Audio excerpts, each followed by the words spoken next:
military family. I was born on an Air Force base in Florida, but we moved back to Racine right when I was turning 4 years old. This is where I spent my childhood.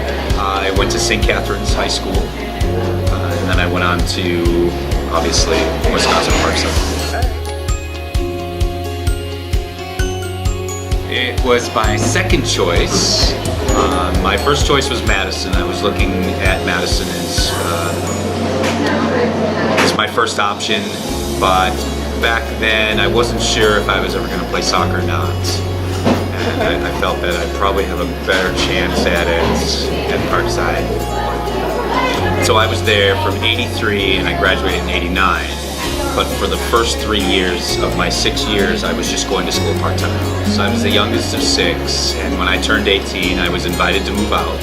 And so I was actually working to live. And going to school was a secondary thing back then, because I was on my own. And so I worked almost full-time hours while going to school. It was not easy, but yeah, I was working restaurant jobs, delivery jobs, but I knew that that's not really what I want to do for my career. So I was going to school part-time. I did follow the soccer program. I played soccer in high school, and that was something I wanted to play in college, but at the time it's like I'm living on my own, I've got to pay my bills, I can't afford to go to school full-time, I can't afford to go to school full-time and play a sport knowing that I really wouldn't be able to work as many hours. So in the summer of '85, the fall of '85, my club team that I was playing for, my men's team that was based here in Racine, we played against UW Parkside, and I was a goalkeeper and I was in the goal, and Rick Kilps was a relatively new head coach at Parkside, and we beat them.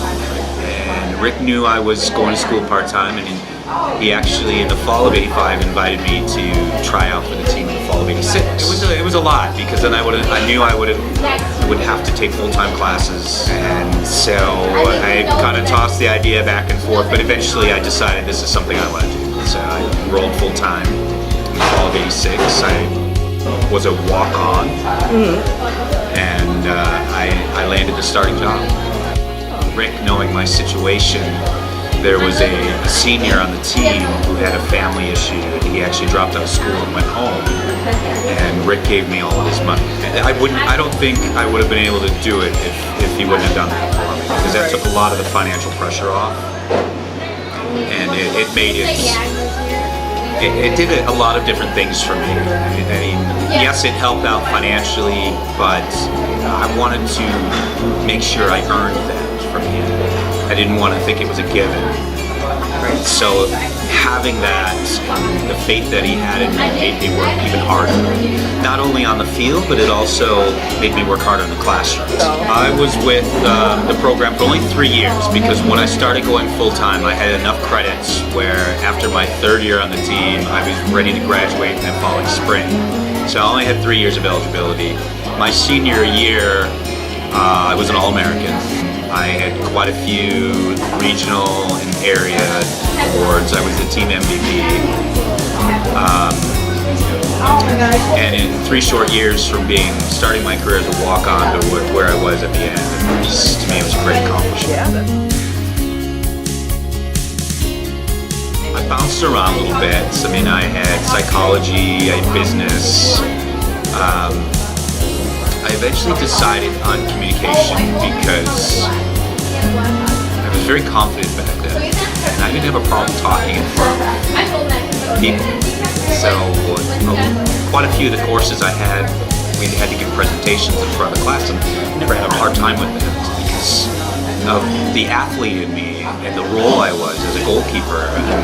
It's kind of like a leadership role. I always felt comfortable giving directions and talking and communicating with others. So I found my communication degree to be actually best suited for me.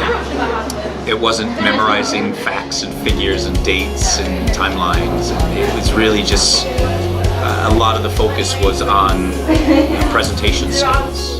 Wendy Leeds Horowitz, but she was my favorite. She just super easy to talk to. She was down to earth. She got it. She understood that. And then I was like, she connected with me because I was a little bit of an older student. She knew that I was juggling both the athletic side of my being in school as well as the classroom. And she just showed a vested interest in everything I was doing.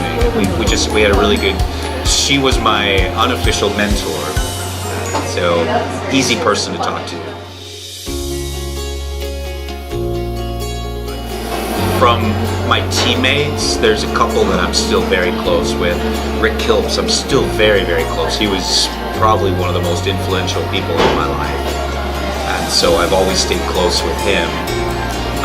But I don't want to call it an odd relationship, but the relationship that I wasn't expecting to have was with being a goalkeeper. Only one of us can play. And my teammate, Stan Anderson, we battled for that starting spot, and it was a tough relationship while we were in school because we both wanted to play and only one of us could play. But we are lifelong friends now. We're very, very close with each other. We still, in our separate directions, have done a lot of great things in the world of soccer, coaching goalkeepers. I do hiring for several different departments. I've been recruiting since 1994. It's when I fell into that line of business. You don't go into a communication degree ever knowing exactly what you're going to do when you come out of school. I was only really focused on soccer at the time when I graduated, but the harsh realities of not being the level of athlete I wanted to be, and knowing that it was going to end at some point and I would have to find a real job. I fell into recruiting by accident. I actually went in to talk to a recruiter that was working with someone else to try and help them find a job. I thought, well, maybe they can help me. And at the end of the conversation, they had made me an offer to work for that firm. You have to have the ability to be a good communicator. So it just almost came natural for me. I've only been with SC Johnson since June of this year, but a company like SC Johnson that I've known about my entire life, when an opportunity opened up there, it's kind of like your dream job. And this is a company that I've known so much about. It's had a personal impact on my life growing up that I just jumped on the opportunity. I'm very thankful to be employed by them. I had always coached. Even when I was in high school as a player, I started coaching as well. And then after I finished up my degree at Parkside, Rick Kilps invited me back to join his coaching staff. And so from '89 until 2010, I coached on his staff on 3 different occasions. It was about collectively close to 8 or 9 years. So I've coached at the collegiate level, and so I coached collegiately probably from around 1990, 89, 90, all the way until I just stepped down in January 2017. I was at UWM for 6 years. But I've also coached professionally, both indoors and outdoors. I spent 10 years with the Milwaukee Wave as their goalkeeper coach. I'm currently with the St. Louis Ambush, even though I live here. I live in Milwaukee. I do a lot of driving. I was coaching with a 4th Division team in Milwaukee, the Milwaukee Torrents. They're an outdoor team. But then I also was on staff for 8 years with one of our U.S. national teams. All of it really has been focused around goalkeepers because that was my specialty. It still is my specialty. I strongly believe that.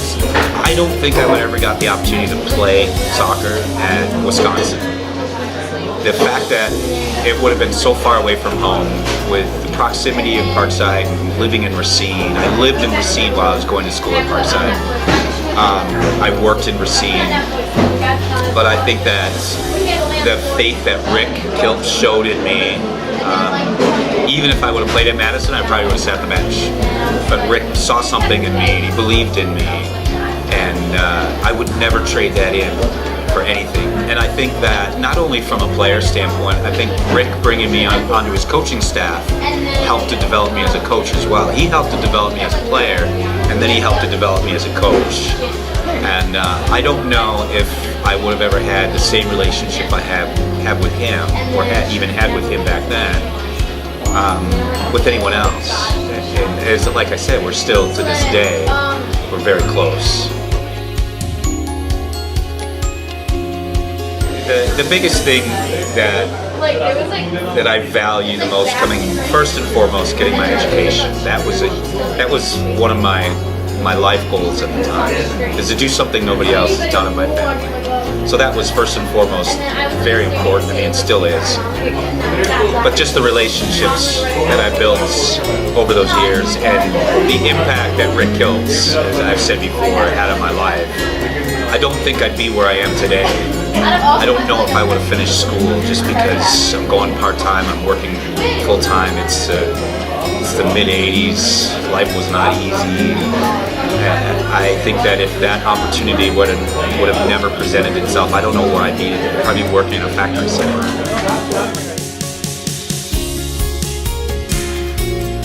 Learn how to interview. That's the biggest, is continue. I think what some students today have lost is the art of communication itself. That where the students are so wrapped up in social media as a way of communicating, texting, emailing, Snapchat, Instagram, Facebook, everything, that they've lost the art of human communication. And coming out of school looking for a job, you have to be able to sit across the table from somebody and engage in conversation and not talk the way you text. And it's something that they need to realize. You've got to bring that yourself. Nobody that you're interviewing with is going to provide that for you. So for the students, get good grades, because the better your grades, the better jobs you tend to land today. But get your degree. I say that to a lot of student athletes. Over the years, I've taught a lot of athletes who have been really good players out of leaving school early. Because I tell them, I said, there's very few things in this world that can't be taken away from you. Your education is one thing that nobody can ever take from you. Get your education, then go on and be a professional. So I'm really big on that part. Yes, I'd love to see you become a professional athlete, but I also want you to finish education first. Right. That would be my biggest piece of advice. Stay in school. Don't be